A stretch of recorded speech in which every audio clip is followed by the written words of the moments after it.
Hello guys, welcome back with me again in this channel. On today's tutorial, I'm going to show you how you can change background in Zoom mobile application.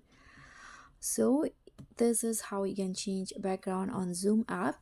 So in the past, when you want to change your background here, I'm going to show you. Let's just launch the Zoom app first. You can see that the name is changed to Zoom Workplace, and there's also some changes on the app, including how you can change the background. So first, I'm going to show you. Let's just start a meeting first.